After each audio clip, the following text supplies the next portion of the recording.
Shalom, Barak the Yahweh, Barak the Yahweh Shai, Barak the Yahweh, Barak the Yahweh Shai, Barak the Yahweh, Barak the Yahweh Shai. Let's give all praises to Yahweh, Bashem Yahweh Shai. Double honors to the apostles, elders, and bishops, the great millstone that taught us his word. And peace and salutations to the hopeful elect across the planet Earth, pushing this truth in sincerity, in spirit, and in truth. I just want to talk about many are the afflictions of the righteous, because you're going to be afflicted in this truth, spiritually, physically, you're going to go through some things. And it's important that you pray, for more faith. You pray for more strength to get you through it, because it's just going to get worse and worse, as we get closer, to the deliverance of the elect, we get closer to the destruction of Babylon the Great, also known as America. But the first scriptures of Psalms 34 and 15. The eyes of the Lord, Yahweh Bashem Yahweh Shai, are upon the righteous, and his ears are open unto their cry. So the Lord here wants you to learn this name, Yahweh, and the son's name is Yahweh Shai. And you pray in those names, and the Lord will hear you, man. And he wants you to call upon him. The face of the Lord is against them that do evil, to cut off the remembrance of them from the earth. The righteous cry, and the Lord heareth, and delivereth them out of their troubles. So you got to have faith in order to pray, It's very important, to pray. This is the righteous cry unto the Lord, and the Lord heareth them, and delivereth them out of their troubles. So whatever trouble you're dealing with, the Lord will deliver you. He'll make a way for you to escape. He won't put you through anything that you can't bear.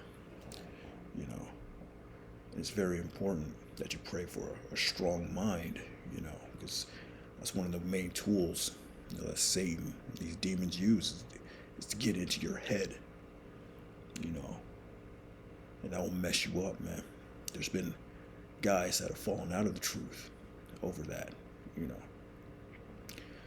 brother may have said something, or whatever, been in the truth for years, and now all of a sudden they're not around because they let those demons, agitate them to the point to where, or sift them, to the point to where they fell out, and Satan, accomplished his job. All right, so that's why you have to pray for a strong mind and the Lord to make a way for you to escape that, man. Because that is, for me, that is strong, that mental warfare that these demons put on you, man, that agitation, that can really, that's a strong adversary right there, man. The Lord is nigh unto them that are broken heart, that are of a broken heart, and saveth such as be of a contrite spirit. The word contrite, the Hebrew word there is dekah.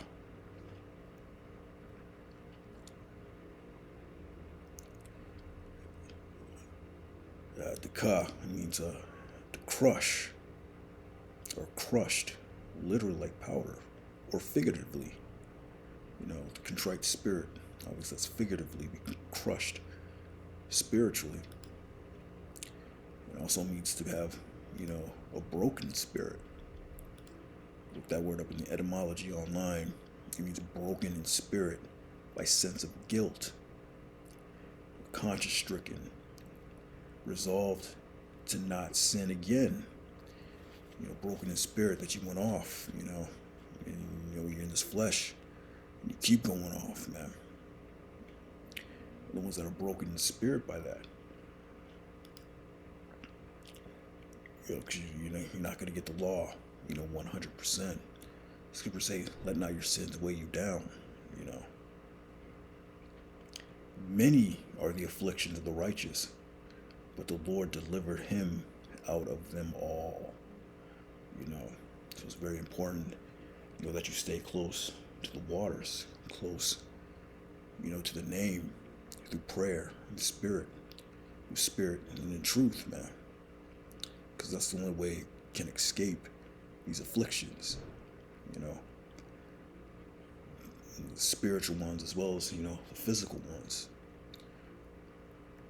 Because Revelation says, the way that which came out of great tribulation. It's Revelation 7 and 9, talking about a multitude from the tribulation.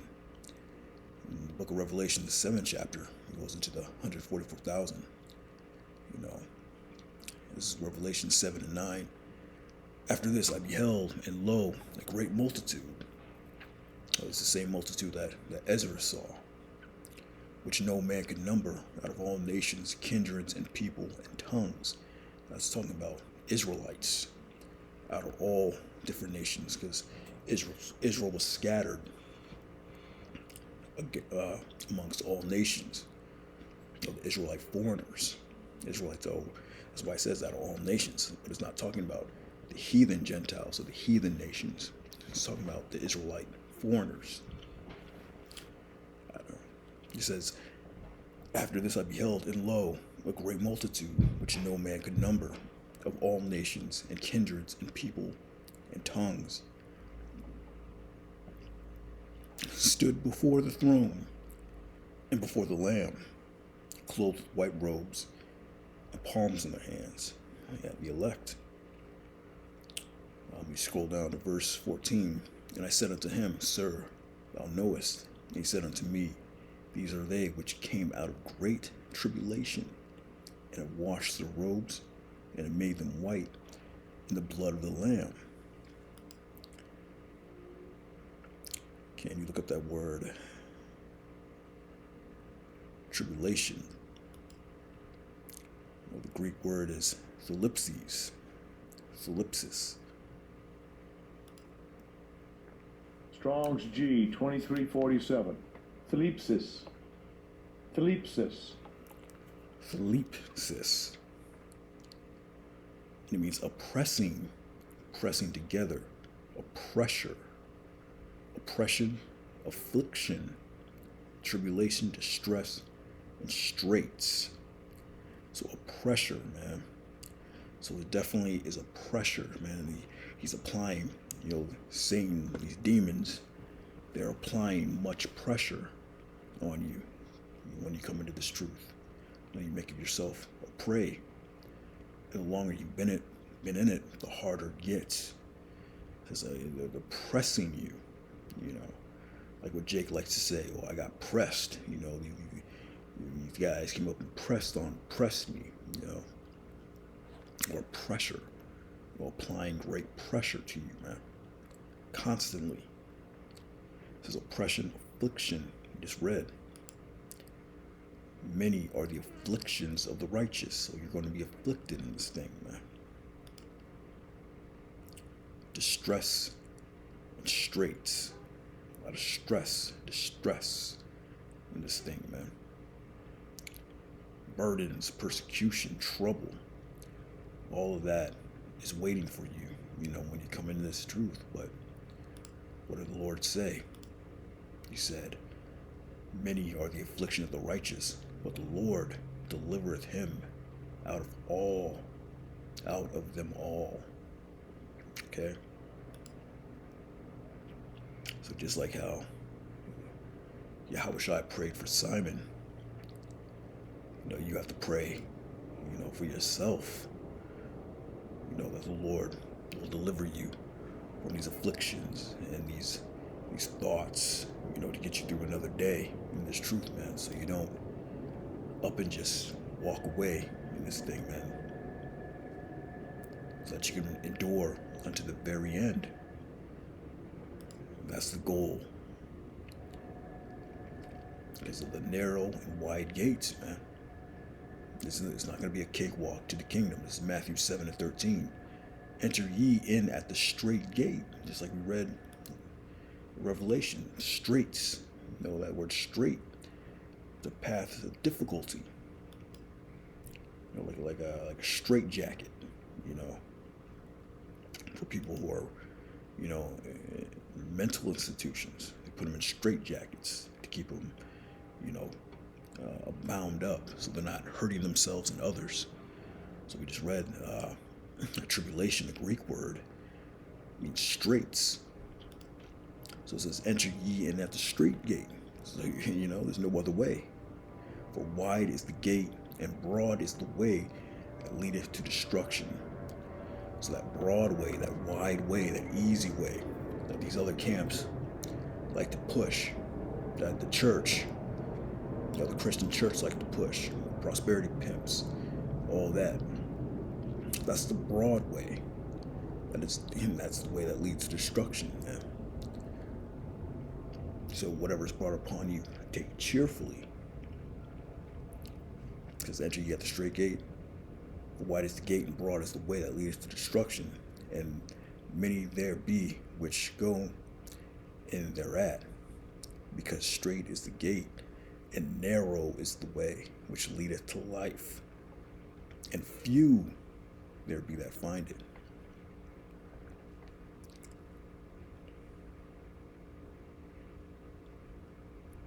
Yeah, few. Scripture say many are called, but few are chosen.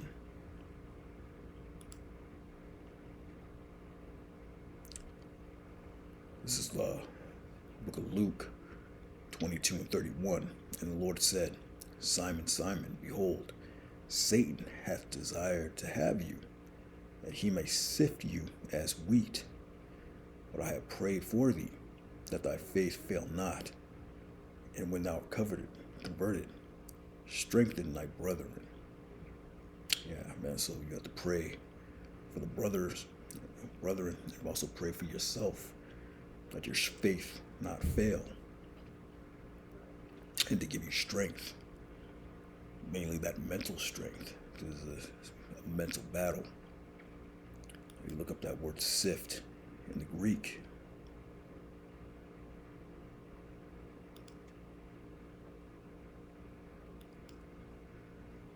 Strong's G 4617, siniadzo. Siniadzo. That word there is siniazo. It means to sift by inward agitation, to try one's faith to the verge of overthrow. So that's why every time you go out and about, you work, grocery store, wherever, some demon hops on somebody to disrespect you, to get you off your square, to piss you off. Hell, even at camp, you know, a brother may say something and it just agitates you, man. The demons work on your mind and blow things way out of proportion of what a brother may have said or done. You know, even at camp, in the middle of holding camp, and you're in your mind pissed the hell off. They're throwing you off the spirit. It says by inward agitation, man, to try one's faith to the verge of overthrow. And now, unfortunately, that happens to some guys, man. They get overthrown by that inward agitation, and they walk away from the truth.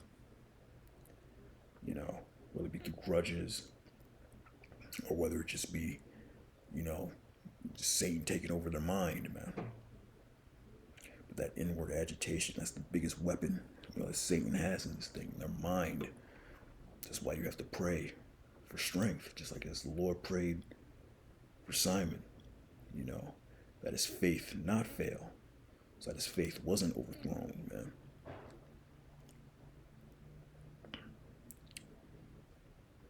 Serious deal, man. We have the 2nd Ezra 7 and 6.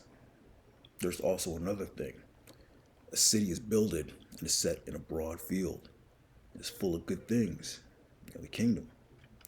The entrance thereof is narrow and is set in a dangerous place to fall, like as if there were a fire on the right hand and on the left a deep water, and one only path between them both, even between the fire and the water, so small that there can but one man go there at once. Yeah, so that's the path to the kingdom, man. That narrow, straight path. Fire on one side like a bridge, fire on one side, water on the other. Danger that only one man can go through at a time. So no one can lead you, no one can hold your hand. This is a battle that you have to fight on your own for the most part.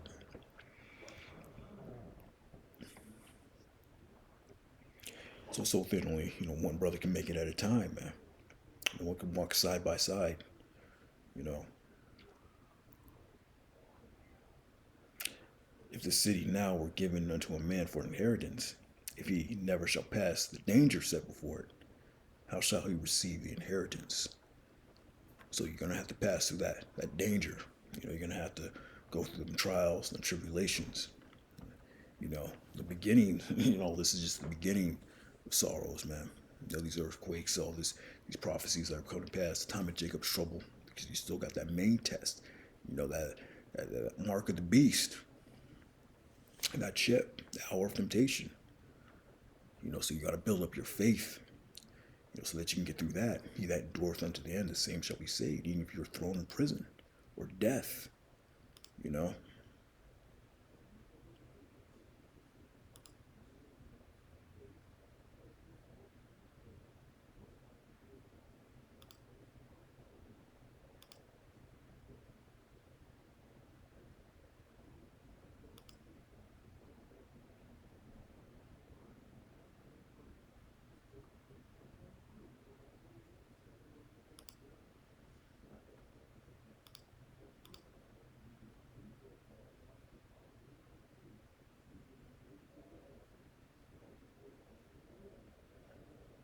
Yeah, persecution, all that.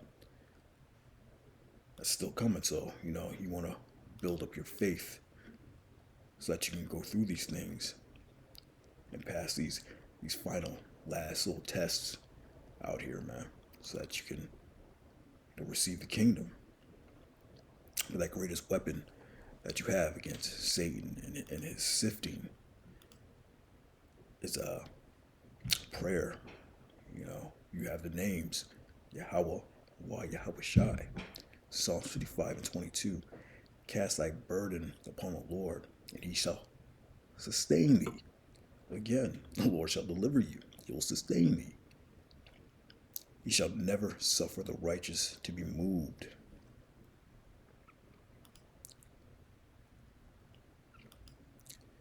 Flip that to the AMP.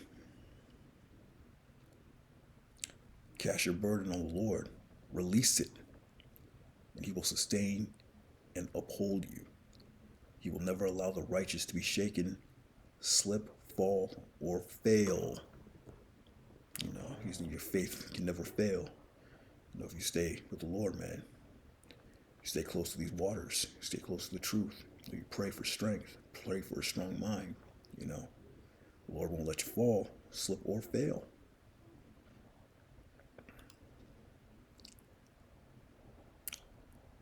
The last scripture is Sirach 35 and 16. He that serveth the Lord shall be accepted with favor, and his prayer shall reach unto the clouds. The prayer of the humble pierceth the clouds. Till it come nigh, he will not be comforted, he will not depart. Till the Most High shall behold the judge righteously and execute judgment. Yeah. Prayers of the humble will pierce the clouds. He that serveth the Lord shall be accepted with favor, and his prayer shall reach unto the clouds. How do you serve the Lord, man? You preach his word, you teach his word. You keep the laws, commandments, to the best of your ability. And you remain humble in this truth. And you endure. It says, the prayer of the humble pierces the clouds. Well, there's no room for pride. Man, the Lord doesn't deal with pride, man. Yeah, I just wanted to bring this out. That pressure that these demons are putting on you, man.